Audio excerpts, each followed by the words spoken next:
अब देखो स्टार्ट करते हैं। सबसे पहला टॉपिक जो है आपके सिलेबस का है वो है सेट, जो कि ऑलरेडी हमारा 11th और 12th में होता है। ठीक है, तो हमें यहाँ पे अपने मतलब कंसेप्ट टू कंसेप्ट चलना है, जो कि हमारे पास टॉपिक है।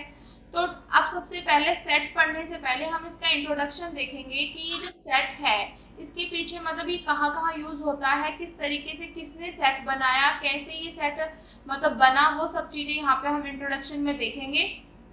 फिर इसका रियल लाइफ से एग्जांपल देखेंगे कि रियल लाइफ में हमारे पास कहाँ कहाँ पे सेट होते हैं, और फिर इसके मेन डेफिनेशन। ठीक है, तो यहाँ पे जो सबसे पहले इंट्रोडक्शन में क्या बोला गया है, the concept of set serves as a fundamental part of the present day mathematics. मतलब इस टाइम पे भी अगर प्रेजेंट में हम मैथमेटिक्स के फंडामेंटल पार्ट की बात करें तो वहां पर भी हमारे पास सेट का जो कंसेप्ट है यूज होता है। ठीक है, ये मेन चीज बोली गई है। शुरू में यही बताया जाएगा कि मैथमेटिक्स की कहाँ कहाँ पर कैसे यूज किया गया है सेट का। सेकेंड जो यहाँ पे पॉइंट है वो है कि today this concept is being used in almost every branch in mathematics. मतलब मैथमेटिक्स की जितनी भी ब्रांच है, जहां तक मुझे पता है 52 ब्रांच है मैथमेटिक्स की, तो हर ऑलमोस्ट मतलब मैक्सिमम सभी ब्रांच में जो हमारे पास इसका सेट का कंसेप्ट है वहां पे यूज होता है।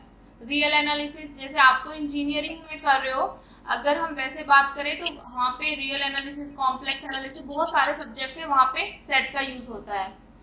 थर्ड पॉइंट है कि सेट का जो हमारे पास कंसेप्ट है, जब आप यहाँ पे आपका जो टॉपिक आगे रिलेशन देन फंक्शन आप समझोगे, तो रिलेशन और फंक्शन को डिफाइन करने के लिए आपको सेट की पूरी नॉलेज होनी चाहिए, तभी आप उसको बता सकते हो कि रिलेशन क्या होता है, फंक्शन क्या होता है। ठीक है, इतना क्लियर। और आपने बेटा जियोमेट्री पढ़ी होगी, सीक्वेंस पढ़ी होगी, प्रोबेबिलिटी पढ़ी होगी, उनमें भी हमारे पास जो है सेट की यूज होती है। ये वाला पॉइंट है। अब मेन चीज आती है कि ये चीज मैं इसलिए बता रही हूँ बेटा, जो ये चीजें हैं बाय चांस मेरे को अभी आपका एग्जाम पैटर्न नहीं पता है, कुछ बच्चे बोल रहे हैं, निष्ठा बोल रही है कि वो मेरे को पीडीएफ सेंड कर देगी then last year question paper. तो ये मैंने पॉइंट्स इसलिए बनाए हैं बाय चांस एक दो दो नंबर में आपका आ जाए 1%। ठीक है, तो आपको नॉलेज होनी चाहिए। फिर जब आपकी पीडीएफ और बुक मैंने यहाँ पे ऑर्डर की हुई है वो 4 को आ जाएगी मेरे पास, 4 जून को, तो फिर मैं आपके सिलेबस के ही अकॉर्डिंग, जो आपकी बुक के अकॉर्डिंग ही कराऊंगी। ठीक है बेटा। अब देखो यहाँ पे मेन चीज आती है कि जो हमारे पास सेट थ्योरी है, सेट है, ये किसने डेवलप किया, कौन ऐसा साइंटिस्ट है जिसने इसके बारे में बताया, फर्स्ट टाइम उसने ऑब्जर्व किया, कोई सेट मतलब लेके आया मैथमेटिक्स में। तो जो सेट की पूरी थ्योरी है वो हमारे पास डेवलप की थी, जर्मन का मैथमेटिशियन था जिसका नाम था जॉर्ज कैंडर। ठीक है, उसने ये सेट थ्योरी हमें दी थी। अब उसने सेट थ्योरी किस तरीके से दी, जब वो हमारे मतलब जो ट्रिग्नोमेट्री सीरीज है उसकी प्रॉब्लम्स को सॉल्व कर रहा था। ठीक है, तो प्रॉब्लम को सॉल्व करते टाइम फर्स्ट टाइम उसने सेट का कुछ मतलब वहां पे जो सेट का कंसेप्ट है या सेट से कुछ रिलेटेड कुछ टर्म्स ऐसी आई होगी जिसका वहां पे उसने फेस किया उस टाइम पे। तो जब उसने ट्रिग्नोमेट्री सीरीज की प्रॉब्लम को सॉल्व करते इस सेट की प्रॉब्लम को फेस किया, तब उसने ये सेट की थ्योरी पूरी हमें दी। तो ये तो इसका सिर्फ इंट्रोडक्शन था कि सेट थ्योरी किसने दी, सेट थ्योरी कब किस टाइम हमारे पास आई, और सेट थ्योरी का कहाँ कहाँ पर यूज होता है। अब मेन चीज आती है बेटा कि सेट है क्या, उसकी डेफिनेशन क्या है, वो चीज भी तो हमें पता होनी चाहिए। तो सेट की डेफिनेशन और सेट है क्या, इसको बताने से पहले हम कुछ रियल लाइफ के एग्जाम्पल देख लेते हैं। जैसे कि हमारे पास अगर रियल लाइफ में आप देखोगे, जैसे ताश गांव में मैक्सिमम या शहरों में भी खेलते हैं, मैक्सिमम गांव में खेलते हैं, जो हमारे पास ताश के पत्ते होते हैं काफी खेलते हैं। ठीक है, तो ताश के पत्ते उनकी गड्डी बनी होती है, वो हो गया। जहाँ पे दूसरा जो एग्जाम्पल है हम देखते हैं, लोगों का झुंड होता है, मतलब लोगों की भीड़ इकट्ठी होती है। ठीक है, वो वाला हो गया। क्रिकेट टीम हो गई कि हम क्रिकेट टीम काफी सारी सेलेक्ट कर लें। स्टूडेंट क्लास में स्टूडेंट हो गए, कॉलेज में स्टूडेंट हो गए, यूनिवर्सिटी में स्टूडेंट हो गए। इस तरीके के एग्जाम्पल हम सुनते हैं रियल लाइफ में। और वर्ल्ड में हमारे पास कंट्रीज कितनी हैं, बहुत सारे रियल लाइफ के एग्जाम्पल हैं। ठीक है, तो ये चीजें हम देखते हैं। और उसी तरीके से आप मैथमेटिक्स में भी कुछ एग्जाम्पल देखते होंगे, कैसे कि हमने नेचुरल नंबर ले लिया, प्राइम नंबर्स ले लिया, ओड नंबर्स ले लिए जो लेस देन हो 10 से, प्राइम फैक्टर्स ले लिए, integer number, rational number, real number. आप सबको ये तो पता है ना definition, natural, whole, integer, rational, ये सब इनकी नॉलेज है सभी बच्चों को? किसी को कोई डाउट है या एक्सप्लेन करूं? No ma'am. निष्ठा के अलावा किसी और बच्चे को कोई डाउट है बेटा? निष्ठा कह रही उसको नहीं है। सबको क्लियर है ना ये चीजें?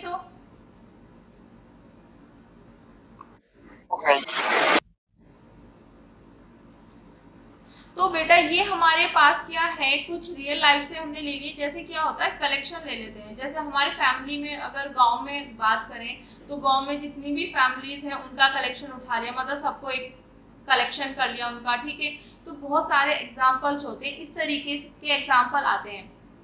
अब क्या किया, जो सेट की डेफिनेशन है वो इसी से रिलेटेड है। तो वही चीज़ मैंने आपको थोड़ा सा पिक्चर में बताने की कोशिश की है कि जैसे हमारे पास लोगों की, मतलब मैं बोला भीड़ है, एक जगह भीड़ इकट्ठी हो जाती है, या मतलब कहीं पे भी कोई फेस्टिवल होता है या कोई मतलब मेला लगता है, तो वहाँ पे भी तो होते हैं ना, इस तरीके से, ठीक है। प्ले, जो हमारी क्रिकेट की टीम होती है, क्लास में स्टूडेंट हो गया, और नंबर्स के बारे में बात करते हैं, ये मैथमेटिक्स से रिलेटेड हो गया, ठीक है। तो इन सब का ही हम देखते हैं कलेक्शन। तो इन कलेक्शन की ही हेल्प से हम यहाँ पे सेट डिफाइन करते हैं। अब देखो सेट की डेफिनेशन, जो फेमस डेफिनेशन है वो है ये, a set is a well defined collection of distinct object. Distinct object का मतलब होता है डिफरेंट ऑब्जेक्ट, ठीक है। अब ये डेफिनेशन जो है बहुत सारे टीचर्स पढ़ा देते हैं, बता देते हैं, और बच्चे इसको क्रैमिंग भी कर लेते हैं। बट ये जितनी छोटी डेफिनेशन है उतना ही इसका बड़ा, मतलब बहुत बड़ी चीज़ इसमें बोली गई है।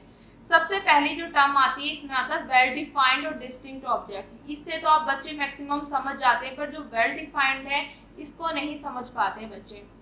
तो डेफिनेशन तो सिंपल है, कोई भी सेट जो हो, किसी का भी, अगर जैसे मैंने अभी कलेक्शन बताया ना आपको, ये सारी चीज़ें, ये कलेक्शन हो गए मेरे पास, नंबर्स के कलेक्शन हो गए। अगर इनका कलेक्शन का मैं सेट बनाऊं तो सेट बनने के लिए सबसे पहले उसको वेल डिफाइंड होना चाहिए, फिर वो डिस्टिंक्ट ऑब्जेक्ट का होना चाहिए। दो कंडीशन होनी चाहिए, वेल डिफाइंड और डिस्टिंक्ट ऑब्जेक्ट। अब देखो जब भी हम किसी भी कलेक्शन का सेट बनाएंगे तो ये दो टर्म्स आ रही, जो कि हमारे पास क्या है, बहुत ज़्यादा इम्पोर्टेंट है, ठीक है, सेट को डिफाइन करने के लिए, वेल डिफाइंड और डिस्टिंक्ट ऑब्जेक्ट, ठीक है। अब मैं आपको एग्जाम्पल से बताऊंगी कि वेल डिफाइंड कब हम देखेंगे कि ये चीज़, ये कलेक्शन वेल डिफाइंड है या नहीं है, या डिस्टिंक्ट ऑब्जेक्ट इसमें आ रहे हैं या नहीं आ रहे हैं, ठीक है। अब देखो सबसे पहले हम डिस्टिंक्ट ऑब्जेक्ट का समझ लेते हैं, उसके बाद हम यहाँ पे समझेंगे वेल डिफाइंड का। मैंने एग्जाम्पल लिया, पहले एग्जाम्पल क्लास में स्टूडेंट का ले लिया, जिसमें मेरे पास 8 स्टूडेंट है। छोटा ही एग्जाम्पल लिया है जिसमें स्टूडेंट के नाम मैंने नॉर्मली लिख लिए। बेटा ये किसने किया?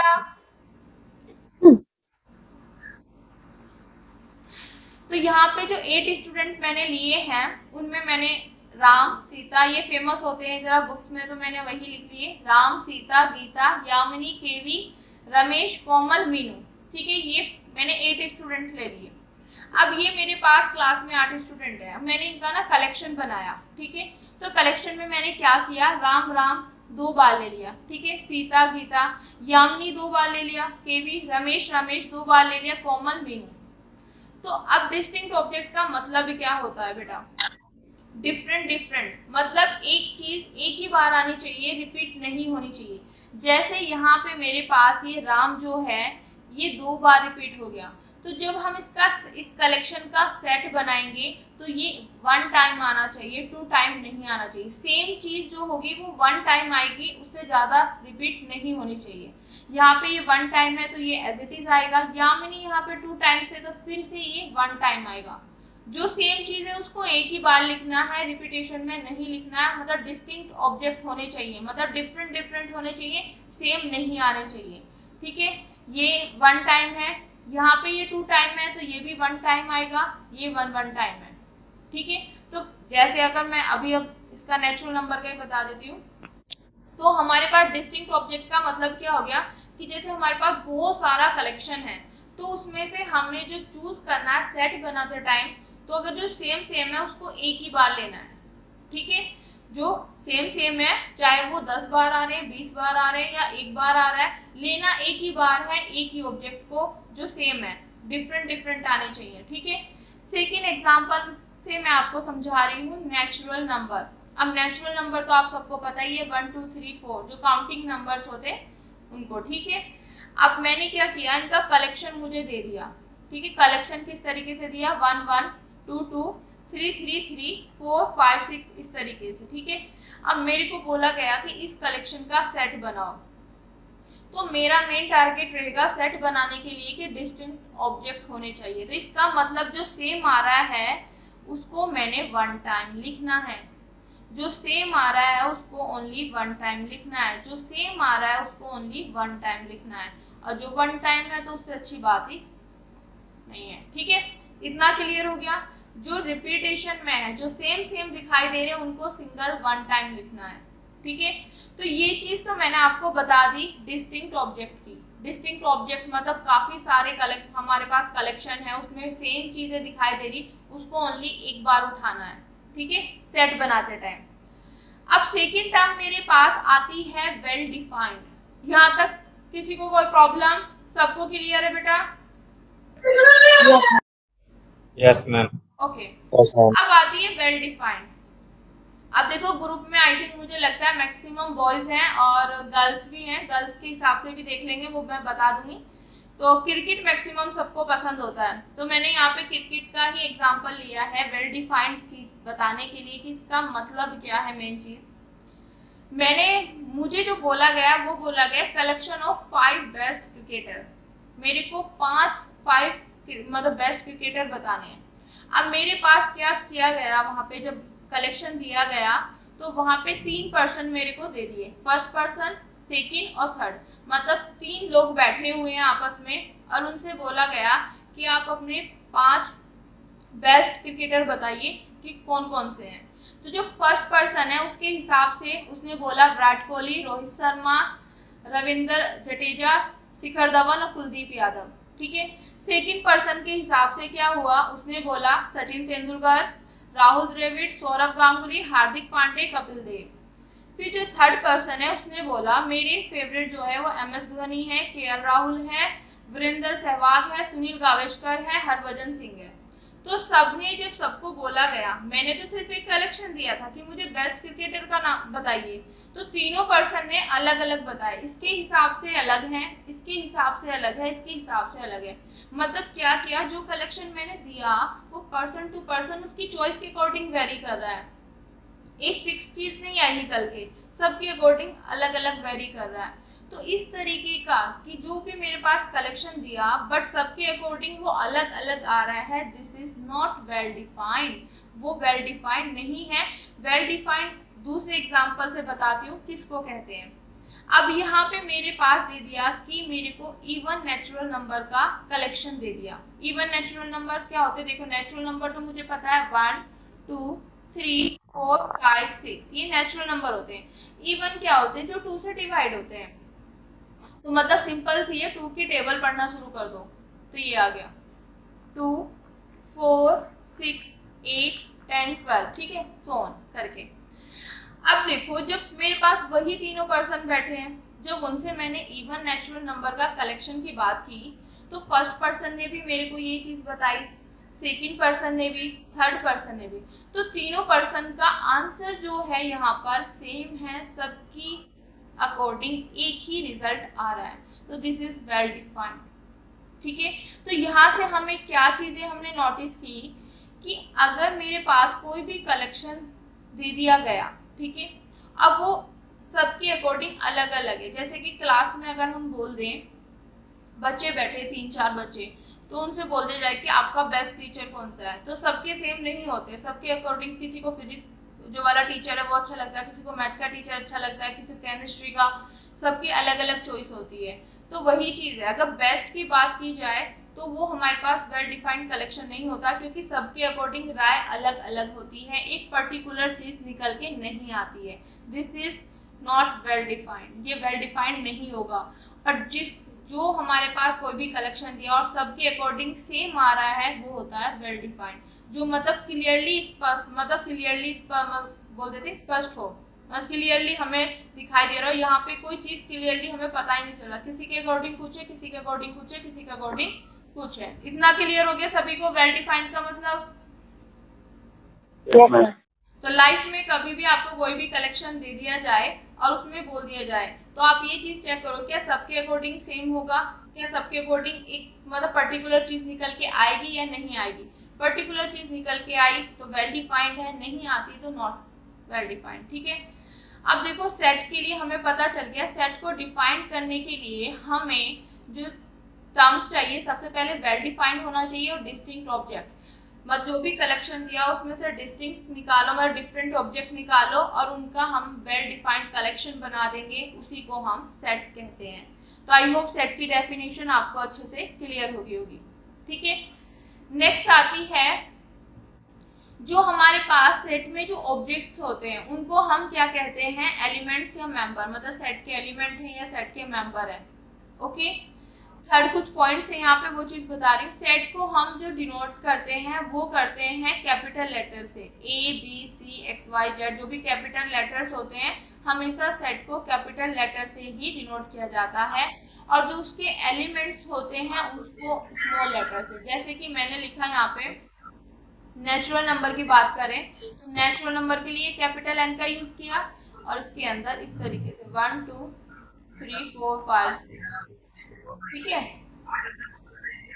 इस तरीके से। बेटा किसी का माइक ऑन है, माइक ऑफ कीजिए।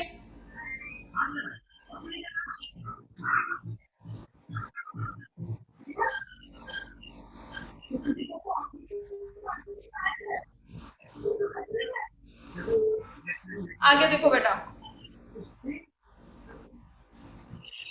ये चीज हमें समझ आ गई। फिर यहाँ पे ना एक सिंबल यूज होता है, ये काफी बार आपने देखा होगा, इस सिंबल को बोलते हैं एप्सिलॉन।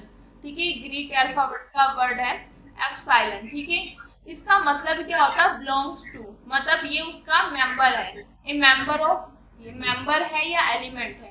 जैसे किसी को भी, जैसे कोई मतलब पर्सन होता है, उसको उसके फैमिली का मेंबर दिखाना होता है, तो हम यहाँ पे मैथमेटिक्स में सेट में हम इसका यूज करते हैं बिलोंग, इसको बोलते हैं बिलोंग्स टू। ठीक है, ये एप्सिलॉन, इसको मेन नाम है इसका एप्सिलॉन और इसका मतलब है बिलोंग टू।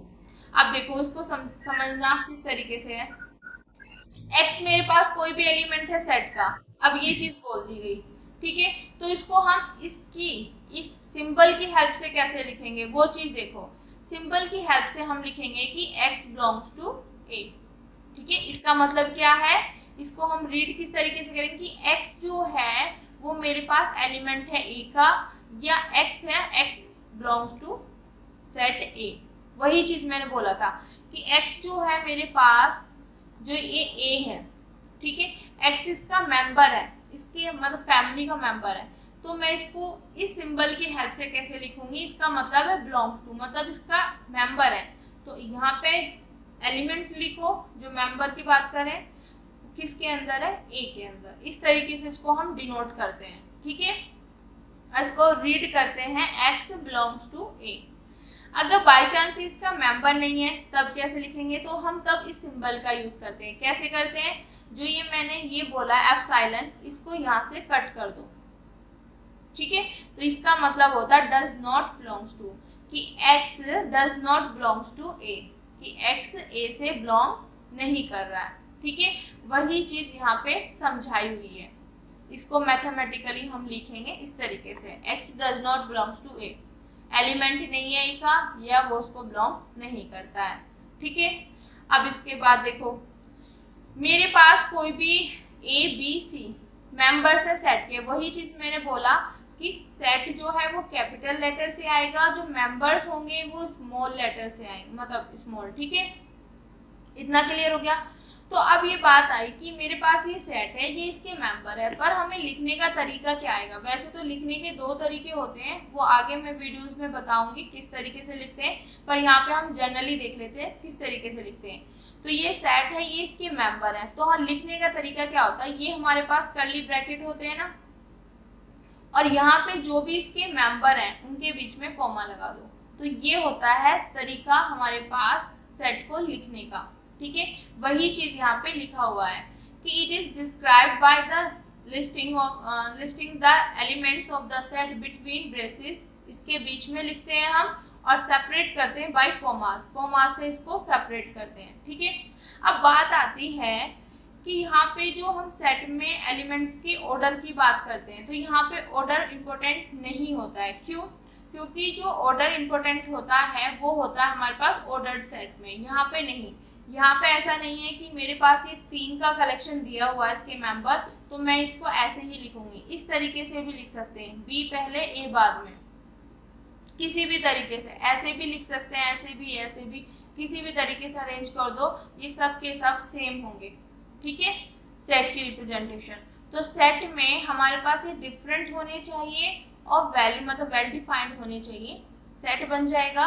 और सेट में ये एलिमेंट आगे पीछे हो इसका ऑर्डर मायने नहीं करता है, वो कैसे भी हो उसके अंदर होने चाहिए, वो सेम होंगे। ठीक है, अब यहाँ पे मैंने कुछ आपको एग्जाम्पल दिखाए हैं सेट के कि कौन कौन से सेट होते हैं, किस तरीके से बनाएंगे। देखो, नेचुरल नंबर का कलेक्शन दे दिया। नेचुरल नंबर मुझे पता है 1 2 3 4 5 6 7 8, ये सब मेरे पास नेचुरल नंबर होते हैं, सो ऑन। ठीक है, अब इनका सेट बनाया। सेट बनाने के लिए क्या करते हैं, यहाँ पर कैपिटल एन से इसको डिनोट कर दिया, ब्रैकेट्स लगाओ, कर्ली ब्रैकेट्स, इनके बीच में ये लिख दो। ठीक है, लिख दिए, उसके बाद कोमा से इनको सेपरेट कर दो, ये लिख जाता है हमारे पास सेट ऑफ नेचुरल नंबर। इसी तरीके से सेट ऑफ इंटीजर, इंटीजर में क्या होता है, ये तो मेरे पास नेचुरल नंबर होते हैं, साथ में जीरो और नेगेटिव नंबर्स भी आ जाते हैं, तो इन सबको लिखा और कर्ली ब्रैकेट में के बीच में लिखा और सबको सेपरेट कर दिया कॉमा से, तो ये सेट ऑफ इंटीजर बन गया। ठीक है, उसके बाद हमारे पास आता है ये the set of all vowels in the English alphabet. मेरे पास यही होते हैं 5। ठीक है, तो इन पांचों को मैंने लिया जो मेरे पास वोवल्स हैं। ठीक है, और इनको कर्ली ब्रैकेट्स के अंदर लिखा और कॉमा से सेपरेट कर दिया। फिर हमारे पास the set of months in a year, पूरे साल में कितने मंथ्स होते हैं उनका सेट बन जाएगा। ठीक है, सेट क्यों बनेगा, देखो मंथ्स जो है 12 महीने होते हैं। ठीक है, वेल डिफाइंड है, डिस्टिंक्ट है, सबका अलग अलग लिखोगे। और दूसरा जो 5 एग्जाम्पल है वो the set of reverse in India, मतलब हमारे भारत में कितनी नदियां हैं उनका सेट, तो जितनी भी नदियां सबको लिखो, उनका सेट बना दो। ठीक है, तो ये कुछ फेमस एग्जाम्पल थे। ठीक है बेटा, अब इससे आगे हम बाद में करेंगे। यहाँ तक किसी को कोई डाउट? सबको क्लियर है बेटा? Yes ma'am.